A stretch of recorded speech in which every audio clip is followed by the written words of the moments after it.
County Recycling Program.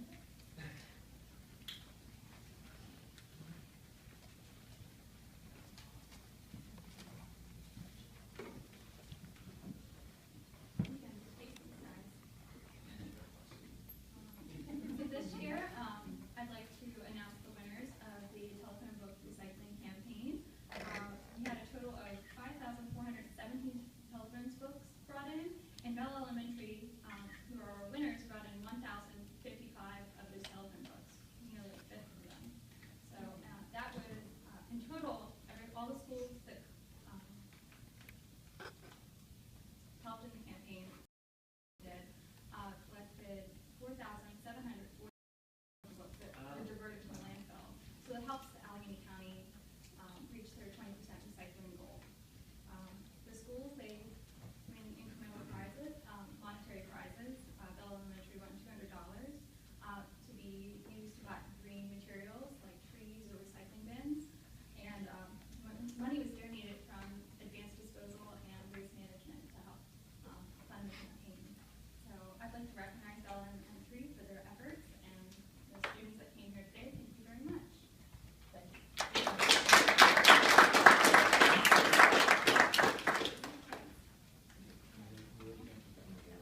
Let's take the pictures with all of the commissioners, please.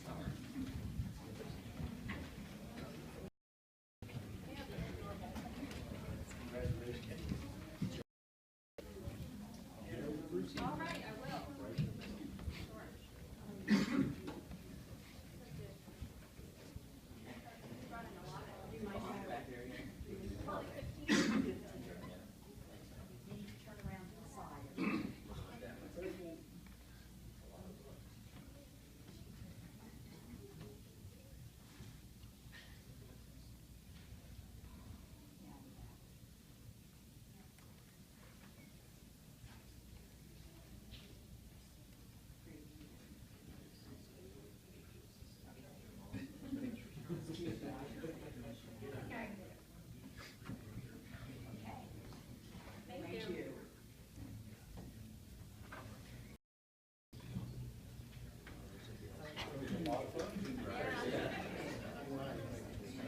You're welcome. Thank you for coming.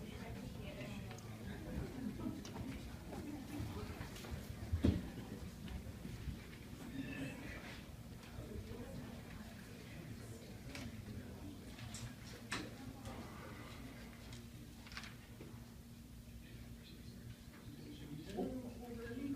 Okay, Mr. Dorsey will now talk about the fiscal year 2016 annual plan for program. Take your seat.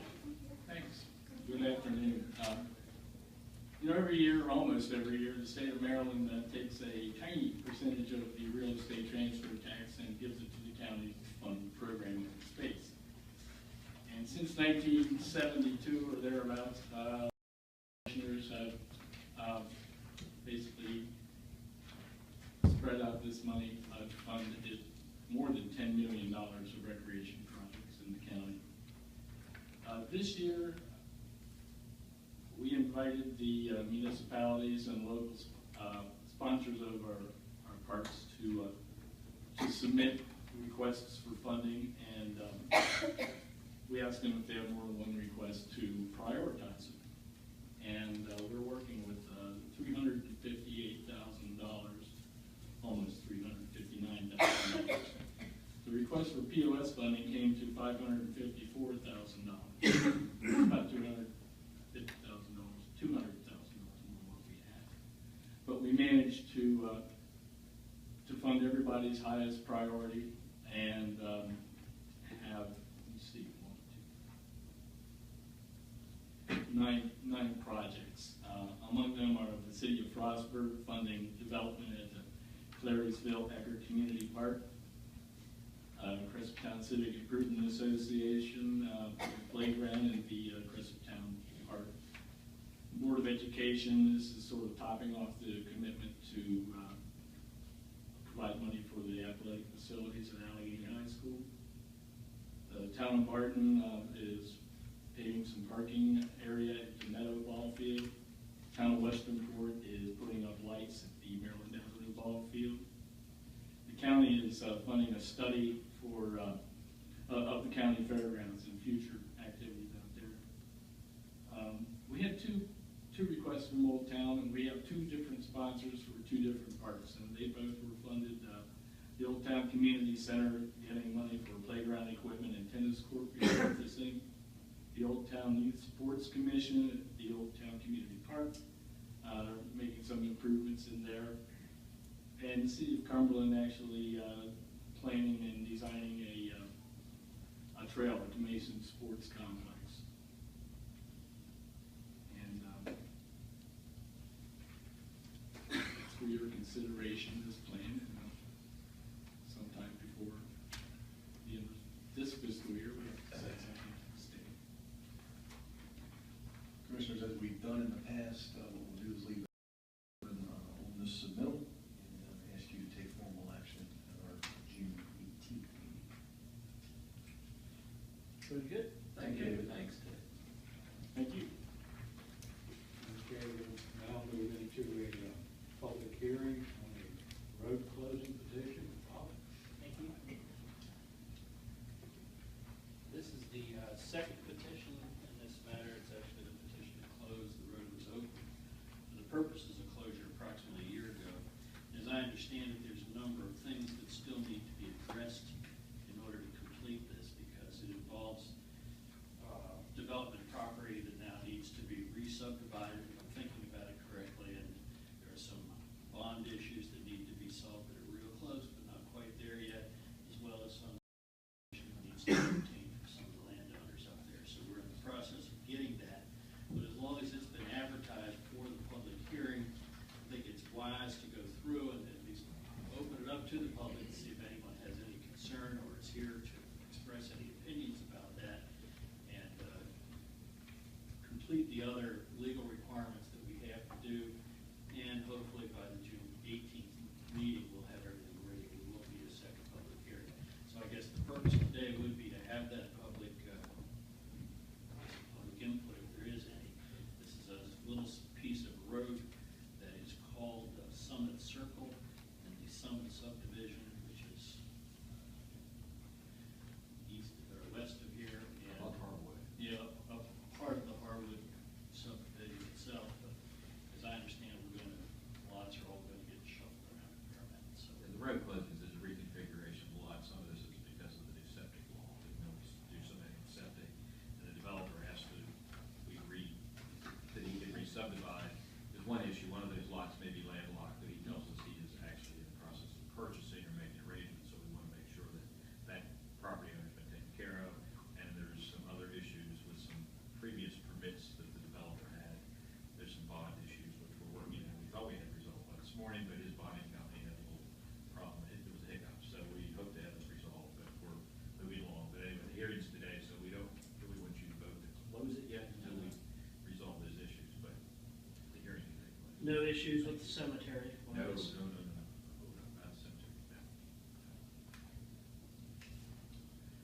Is anybody here to speak on that issue? Thank you. We'll see you. Thank you. Thank you. Okay, now we'll move into the real fun part of the meeting. Much of tonight's dedicated to the budget, and we'd like to deliver the budget message for this evening. Dear Allegheny County residents, of the Board of County Commissioners are summarized each fiscal year in our budget. The budget reflects a conservative tone as the county continues to feel the effects of the Great Recession. The budget was developed and presented to the general public for input. Over 20 outside agencies presented funding requests at a public hearing, 2 public work sessions, and 3 public hearings for the budget in its entirety. For the coming fiscal year, the county's real estate tax revenue is expected to continue its decline due to falling property assessments. We are able to project a modest income increase in the income tax.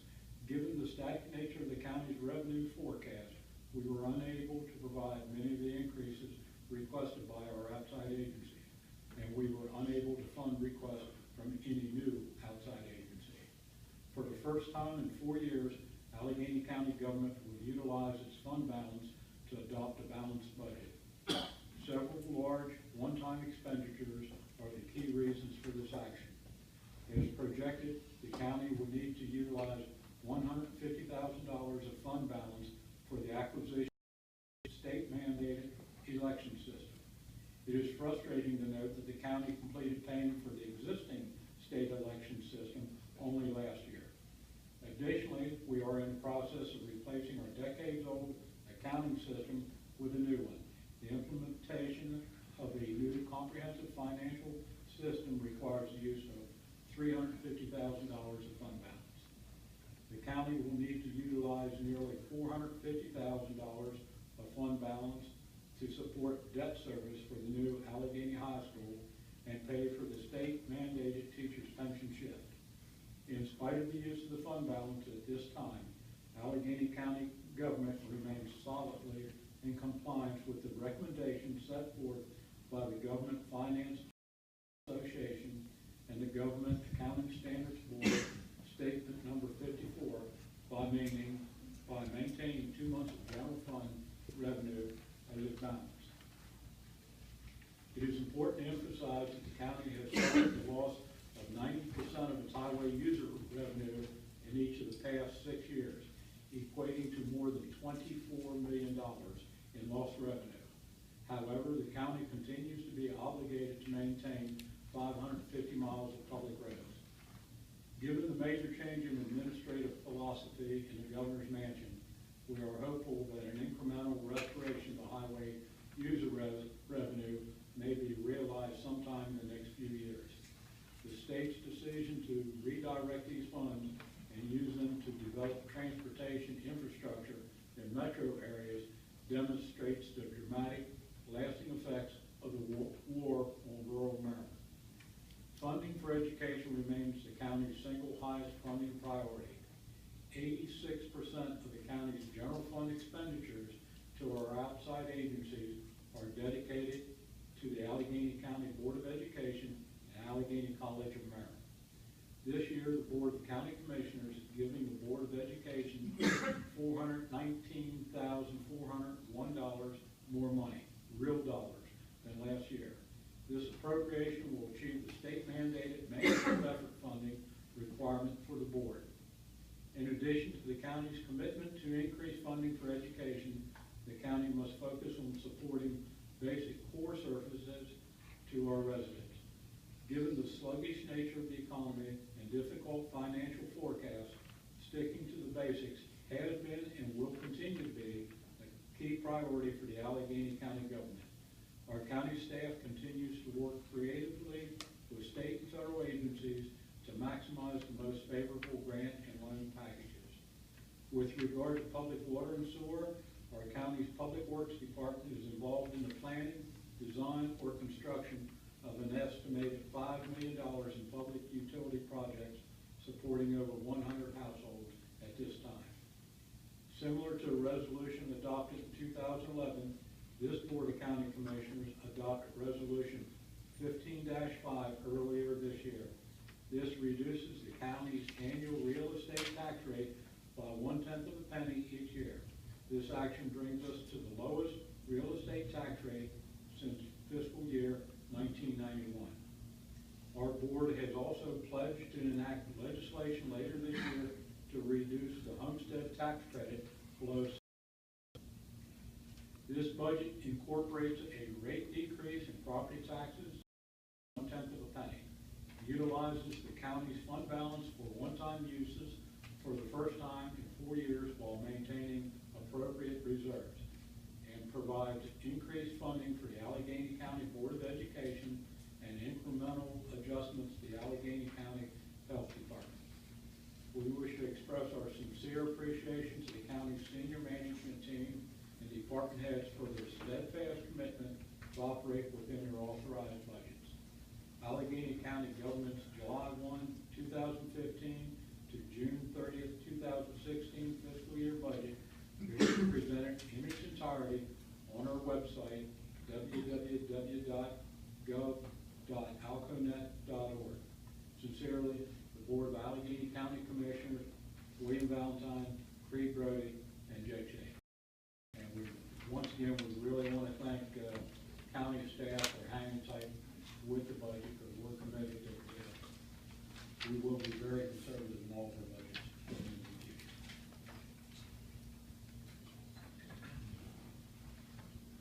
Okay, we'll now call Jason Bennett, Mr. Money, discuss resolution 15-10, enact a resolution adopting the fiscal year 2016 operating capital budget.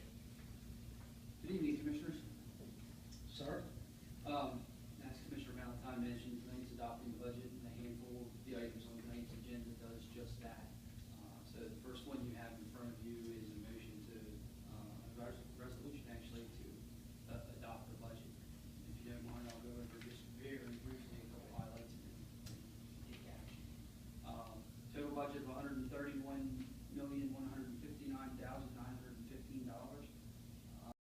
From $120 million last year, based largely on capital, anticipated spending of $6 million on Allegany High School.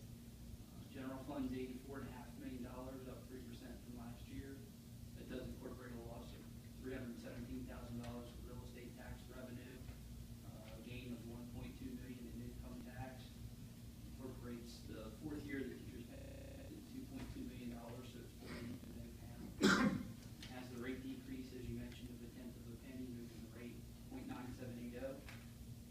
We did use $949,000 of fund balance, all for one-time things. It incorporates a 3% COLA for county employees.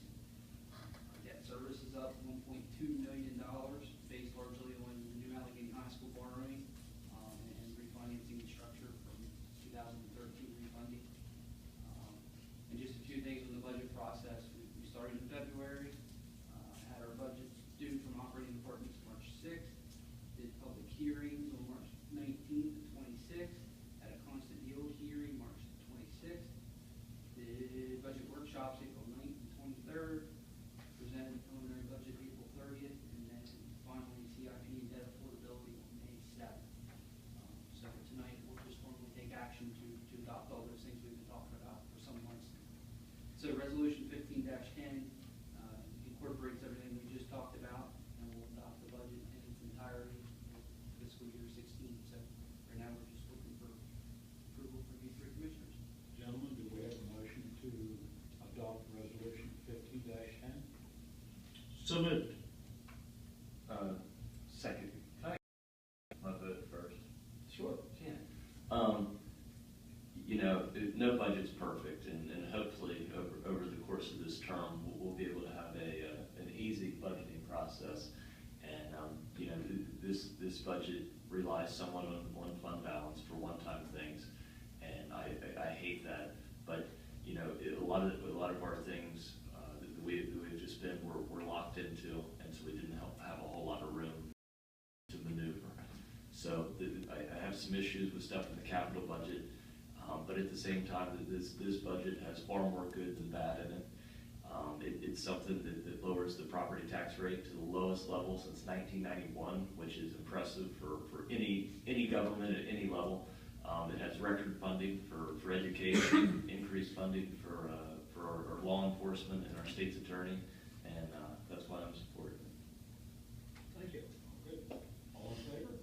Aye. Got your money, man. Thank you. Okay, now we'll go to item 7, motion to adopt the tax levy and differential. So this one is how I get. This actually sets the tax levy and differential rates.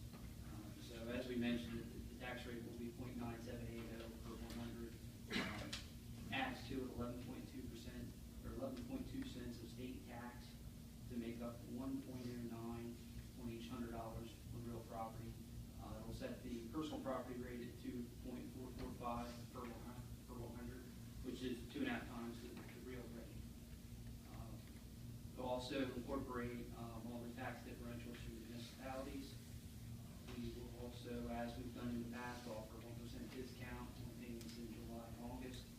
And then the interest rates also lie out there too. So this one's up now for your vote as well.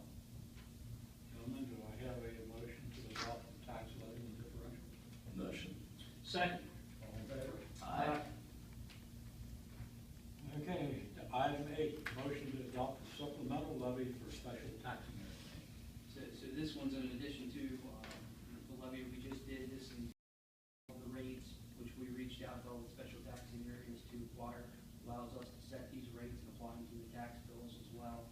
This would incorporate fire departments and ad norms for our sewer districts. So we're simply looking for a motion to approve those rates. Gentlemen, do we have a motion to adopt the supplemental levy for special taxing area? So moved. Second. All in favor? Aye. Item number 9, motion authorizing the Director of Finance to have the necessary levy documents published in the local newspaper and printed in the customary pamphlet form. Pretty self-explanatory on this one, yeah. So moved. Second. All in favor? Thank you, Commissioners. And now, call Mr. Yoder's report. Mark will be discussing the motion to authorize water and sewer rates for the fiscal year 2016. Hello, Commissioners. So, I know there's a full agenda, so I'll be brief and also did a pretty detailed presentation at the work session about a week ago. You have a motion in front of you to adopt the recommendation of the Sanitary Commission for water and sewer rates for FY16. The rates have a modest increase of $2 per quarter for sewer customers and water customers, $1 to $2 per quarter, depending on the district. It varies. I just want to make sure everybody realizes too, for the press, this $1 to $2 per quarter, not per month. So it's $4 to $8 a year is the increase that is being proposed. Gentlemen, do we have a motion to authorize water and sewer rates for fiscal year 2016? So moved. second. All in favor? Aye. Thank you, Mike. I think it's important to, while Mark's still there, if anyone ever has a question on these, the Sanitary Commission is who comes up with rates and asks for our approval, because we hear a lot of different things. And the people are always more than welcome to attend the Sanitary Commission meeting and give their input on these rates. So, The Sanitary Commission does a resolution, Right. goes as a recommendation to this body. thank you, sir. Thanks, Mark. Okay, Mr. Barkley. This will be dealing with industrial shell building and apartment business. Middle Ward. Yes, changing gears a little bit from tax levies and water and sewer rates. As you know, the county produced some design drawings for the desired building through professional services contract, and a request for proposals was issued for construction with bids due April 14th. That took place.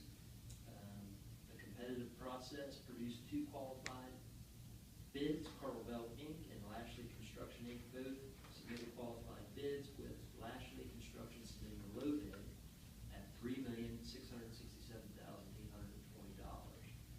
So with this motion, we're looking for the commissioners to authorize the staff to award the contract to Lashley Construction in that amount of $3,667,820 to construct the 40,000 square foot building at Barton Business Park. And it would also authorize us to issue a notice to proceed as appropriate. Gentlemen, do we have a motion to accept the bid from Lashley Construction and get this project built? So moved. Second. All in favor? Aye. Yeah. Thank you. Item number 12, Resolution 15-8, Community Development Block Grant Application for Phase 2 Bowling Green Water Project. Yes, as you know, I'm standing in for the big guy who's at home recovering from surgery. Our well wishes are with him. But again, this is as part of the CDBG application process. It's a resolution that's part of their process, has to be done. And this again is a part of that creative financing you're talking about, that we're working with CDBG, leveraging funding for the citizens of the county.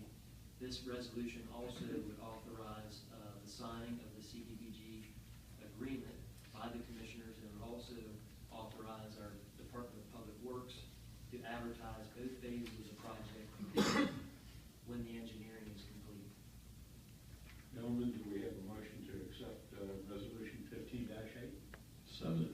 Second. All in favor? Aye. Thank you. Item number 13, resolution 15-11, Ms. Wakefield again for fiscal year 2016 draft Unified Planning Work Program. Yeah. From phone books to planning. Yeah. You cover it all. The Cumberland Area Unified Planning Work Program fiscal year 2016 outlines the transportation planning activities managed by the Cumberland Area NPO. The tasks included in the work program include the core planning elements and special studies. I'm requesting the Board of Commissioners acting as Cumberland Area Metropolitan Planning Organization to adopt the resolution for the Unified Planning Work Program for FY 2016. Now, do we have a motion to accept resolution 15-11? So moved. Second. All in favor? Aye. Thank you very much. And now that we've accepted the 2016 budget, we'll let Jason talk about making amendments to the 2015 budget. Sorry, I'm going backwards tonight. I think, as you know, we adjust our budget throughout the year as revenues and expenditures change on us. So tonight, one more time that we'll do this, we think it'll probably be the last time for fiscal year 15, and we have 4 changes. The first one we have is a revenue adjustment. Just like our budget, it's almost a mirror image. Our income taxes are performing better than we had originally budgeted. So we're able to bump them up $800,000, about 5%. So it almost exactly mirrors what we did in our fiscal year 16 budget. And just with our fiscal 16 budget, property taxes so far this year look to be down about $250,000 from what we estimated. So we want to adjust them down as well. So when you net those two together, it's $550,000 of new money for us.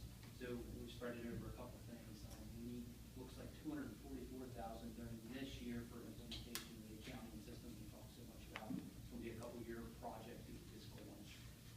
We need $120,000 for a vacation buyback program. We've had some good luck with that.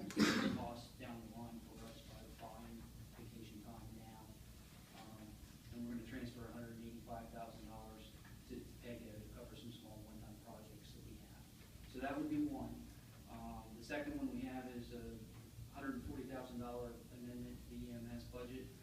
And this is for 2 different things. $111,000 of it is for 4 light packs that were acquired by a couple of fire departments locally. They needed the county to do the heavy lifting for them as far as the grant goes, so we took that one. So $111,000 increase to buy those. It was completely grant funded between the state and the fire companies. And then we also help some of the fire companies out with staffing. Some of our staffing goes and works for them. They in turn reimburse us, so that's another $28,000. So no county dollars there, just bumping the budgets up. Third one, Highlands Trail, we're adjusting that budget by almost $21,000 to account for state grant we got for equipment. And then finally, in our family services department, we have additional grant money, $14,000, and they're going to use that for operating costs, including training and professional fees. So tonight, we're just looking for your approval to amend the fiscal year 15 budget. Gentlemen, do we have a motion to accept the amendment to the 2015 budget? So moved. Second. All in favor? Aye. Thank you. Mr. Everly, the consent. Commissioners, we have 4 items on the consent agenda this afternoon. And if you don't mind, I'd like to package these in 2 separate groups. I'd like to take items 16, 17, and 18 first, if you don't mind.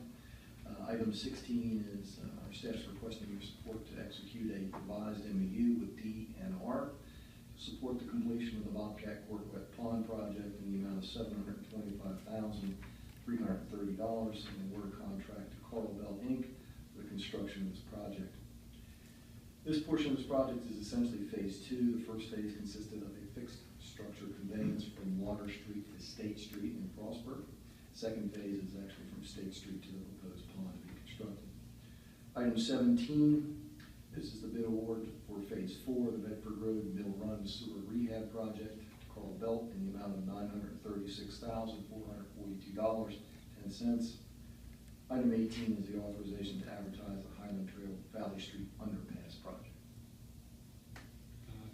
Gentlemen, do we have a Second. All in favor?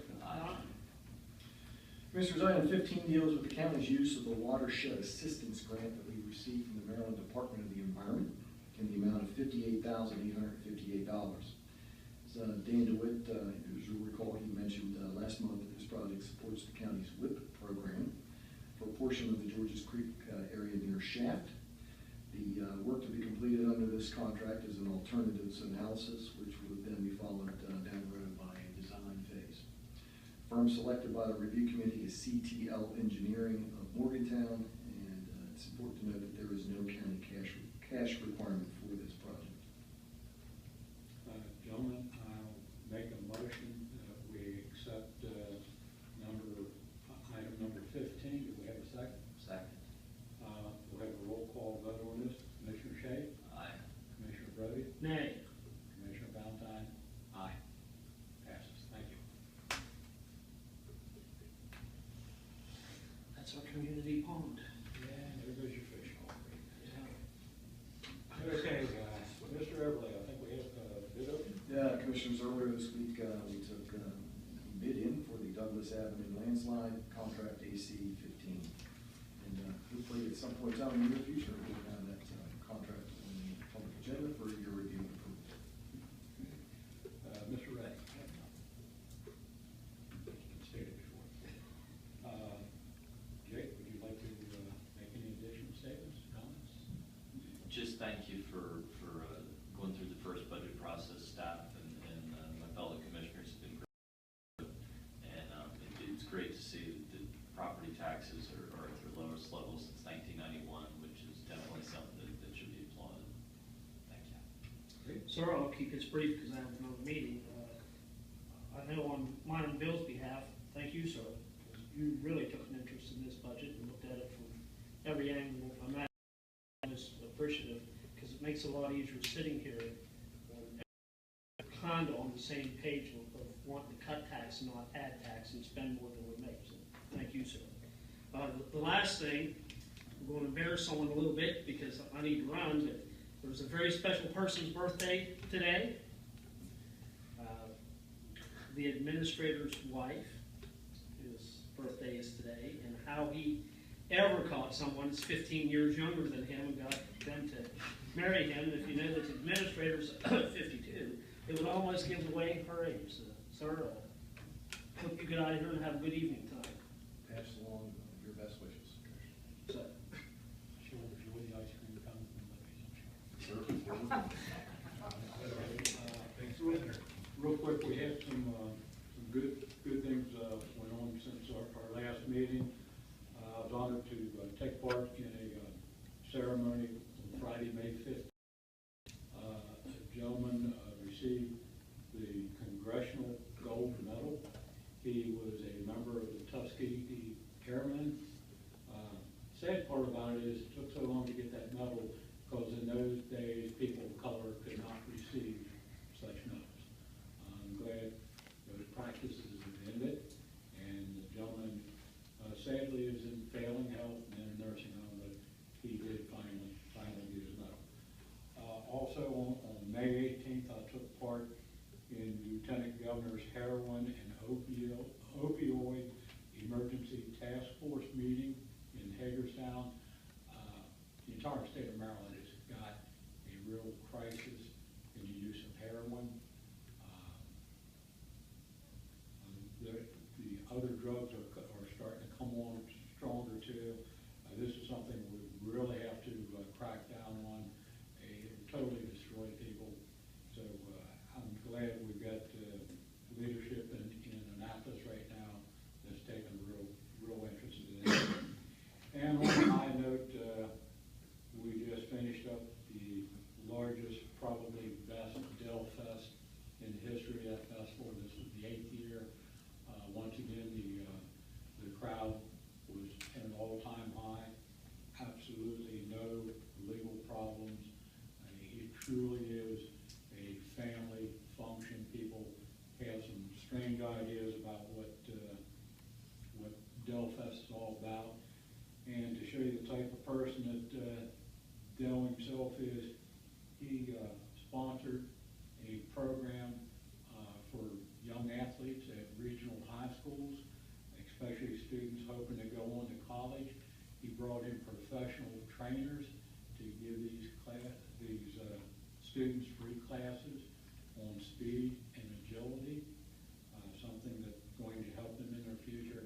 That was done strictly out of Dell's pocket, so we owe him a big round of thanks for that. Our next meeting, we're going to my hometown. We like to move these meetings around. We've been as far west in the county as we can be. And now we're going to go as far east. So on June the 18th, the commissioners meeting will be held at the Orleans Fire Hall in downtown Little Orleans. Don't look for the stop sign or the stoplight, it's not there. But we hope to see you all down there.